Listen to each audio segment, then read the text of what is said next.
Përshëndetje të shtrenjtët e mi, mirë se vini në Golden Truth Tarot. Dhe tani, le të fillojmë me parashikimin e muajit qershor për shenjën e binjakëve.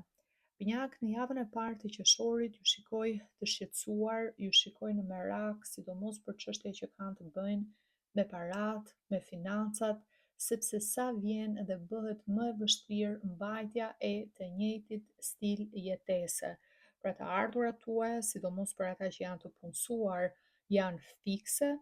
ndërkohë që shpenzimet dhe detyrimet janë rritur shumë dhe shumë prej jush mundet të keni akumuluar kredi, karta krediti si për të mbajtur gjithçka nën kontroll, po do të jetë i qartë, të paktën në këtë javë të parë në fillim të muajit,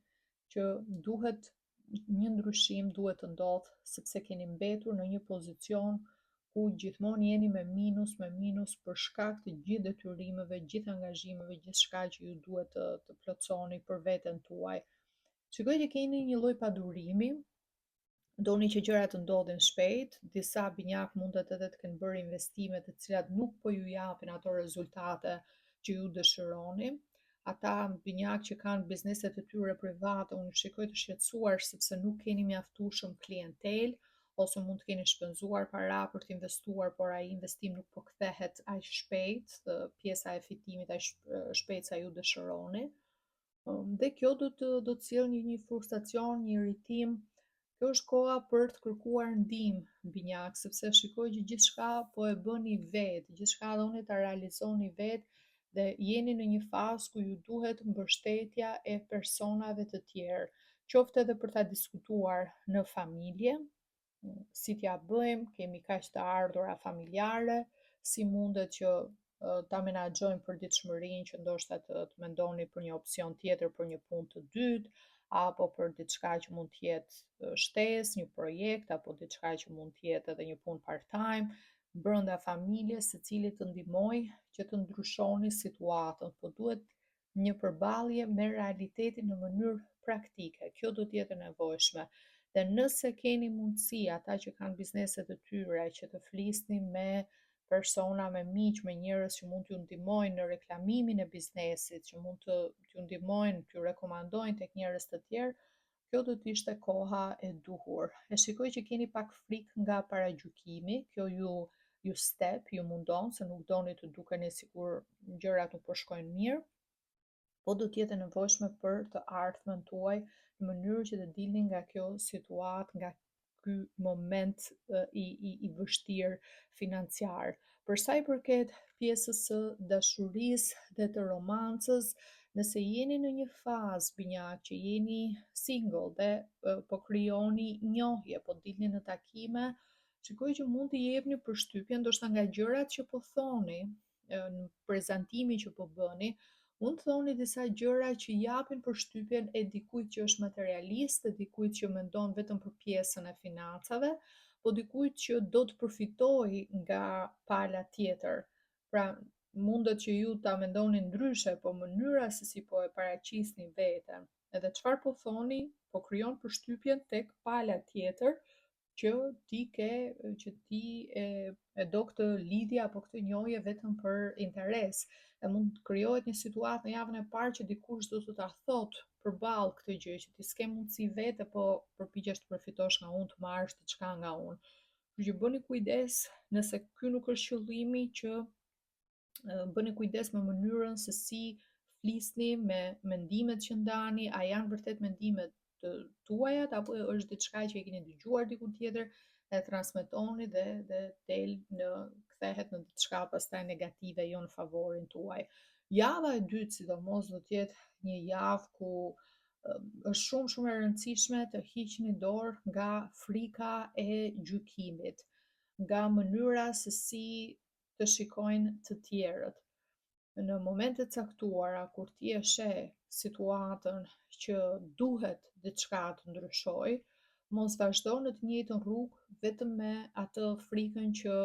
mos e bëra këtë gjë dhe të tjerët do ta shikojnë si një humbje apo do ta shikojnë si një dështim, nëse unë kërkoj ndihmë apo nëse unë kërkoj për suport nga të tjerët, mos e shiko në këtë sens. Shikoje në sensin që Gjithçka ka, çdo gjë në jetë është ciklike.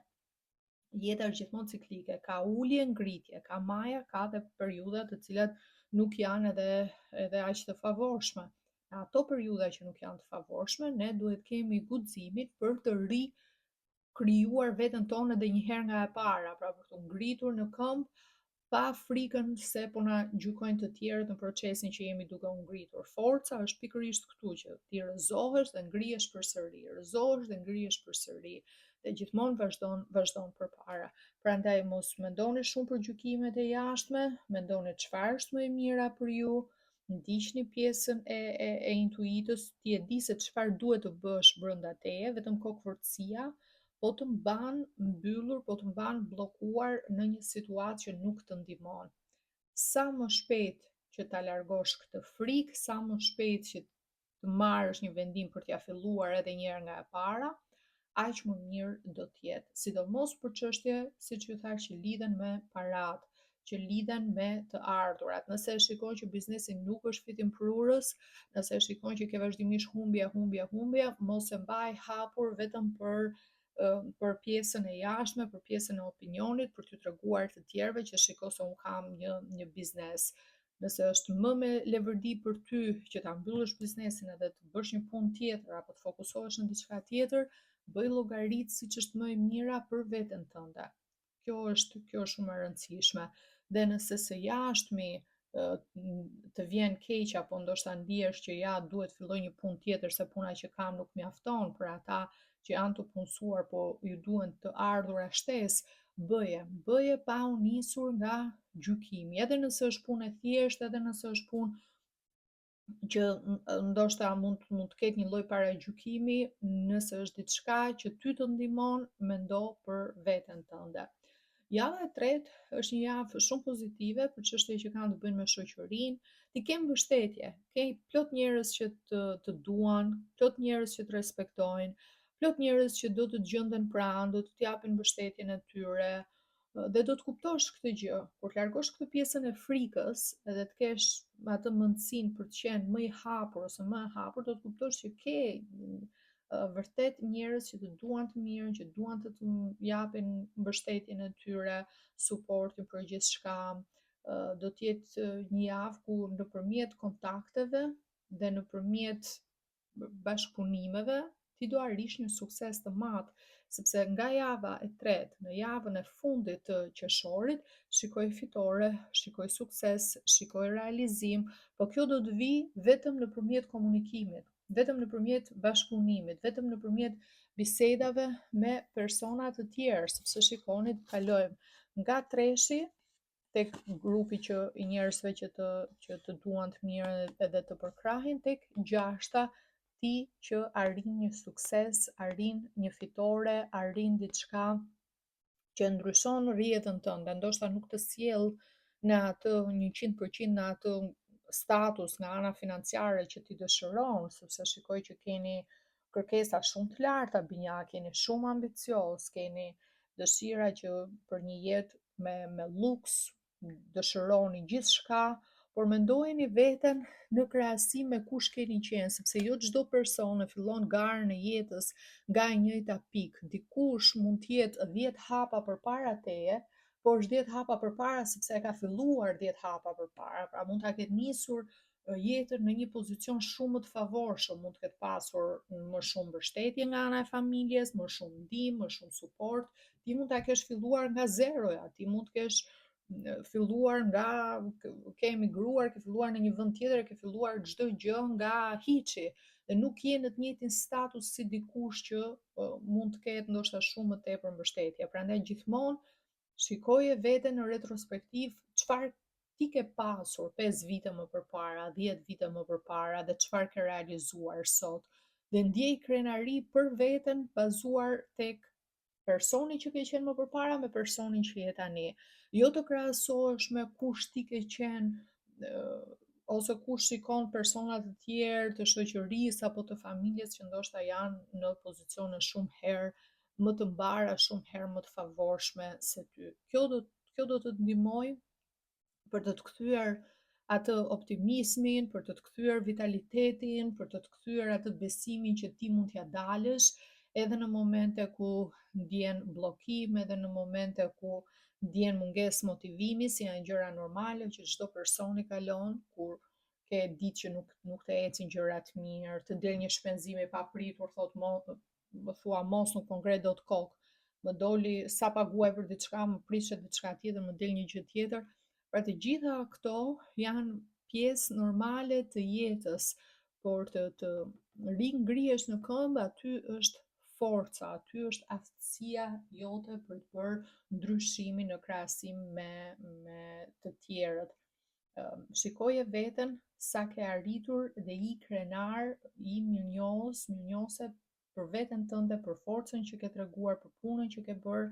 por edhe për njerëzit e tjerë që kanë qenë pjesë e jetës tënde në këtë rrugtim dhe të kanë ndihmuar dhe të kanë përkrahur, sepse ke vërtet shumë mbështetje të jashtëzakonshme rreth teje. Nga orakulli i kristaleve, mesazhi dhe guri që unë ju rekomandoj për muajin qershor është Malakiti. Mesazhi thot: e shkuara jote nuk përcakton të ardhmen tënde, çdo ngjarje sjell një mësim dhe eksperiencë. Pra edhe për ata binjak që mund t'ju duhet të ndryshojnë vendin e punës apo të mbyllin biznesin e tyre dhe të fillojnë diçka tjetër, prap mos e shikoni si një disfat, mos e shikoni si një humbje, shikojeni si një eksperiencë, sepse nëse ti hap një biznes tjetër në një kohë më vonë, nuk do ta fillosh nga zeroja, ti e fillon nga dija, se ke një uri, e di se si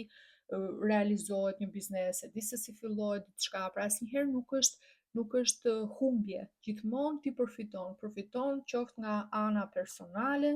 zhvillimi yt si person, përfiton mëndërisht, përfiton pjesën e eksperiencës që është shumë e vlerë, gjitha këto do të të ndihmojnë më vonë. Prandaj shikoje si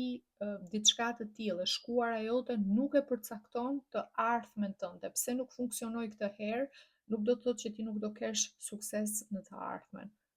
Çdo ngjarje sjell një mësim dhe një eksperiencë. Malakiti është guri i transformimit, i transformimeve të mëdha,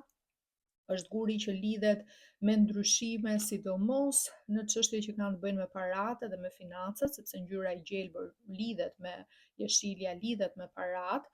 dhe nuanca tonalitetit i të zezës që shikoni tregon zhbërjen e bllokimeve nga ana financiare, largon negativitetin, largon situatën e tërsit, kur ndihemi të bllokuar, kur ndihemi sikur gjërat nuk po ecin. Është shumë mirë që të mbani malakitin ato, sidomos ato binjak që ndjejnë që kanë vështirësi nga ana financiare në këtë periudhë, nëse të duket sikur ti nuk ke fat, sikur ti nuk ke mbarësi, sikur nuk po të ecin gjërat mirë, ke nevojë për më shumë para, më shumë të ardhura, do të shkosh, le të themi, në një intervistë pune, apo do të kesh më shumë klient, më shumë të ardhura, Malakiti të ndihmon në këtë pjesë. Të ndihmon edhe me frikën që ti si person mund të kesh, frikën, pasigurinë, a do kem të ardhura më shumë, mos ngelem në vështirësi, mos varfërohem, frika nga varfëria, të ndihmon edhe në këtë pjesë. Prandaj nëse jeni të interesuar, këto vath me malakit dhe edhe sigurisht stoli të tjera, unaza, varse, mund t'i gjeni dhe mund t'i porosisni tek websajti im në www.goldentruthtarot.com. Kërkesa bëhet në të gjitha vendet e botës, nëse ju pëlqejnë, janë të punuara me dorë nga unë, mund t'i porosisni online dhe dërgesa, siç ju thash, bëhet në çdo vend, mund ta realizoni. Këto janë gurët me malakit që unë ju rekomandoj për muajin qershor. Okej, të shtrenjtët e mi, ju falenderoj shumë që më ndoqët. Nëse ju pëlqeu ky lexim, ju lutem më jepni një like, një koment. Mos harroni të abonoheni, të bëni subscribe, që mos të humbisni videot e ardhshme dhe sigurisht më ndihmoni shumë që të vazhdoj të bëj këto lexime për ju. Ju uroj gjithë të mirat dhe bashkë do dëgjohemi. Mirupafshim.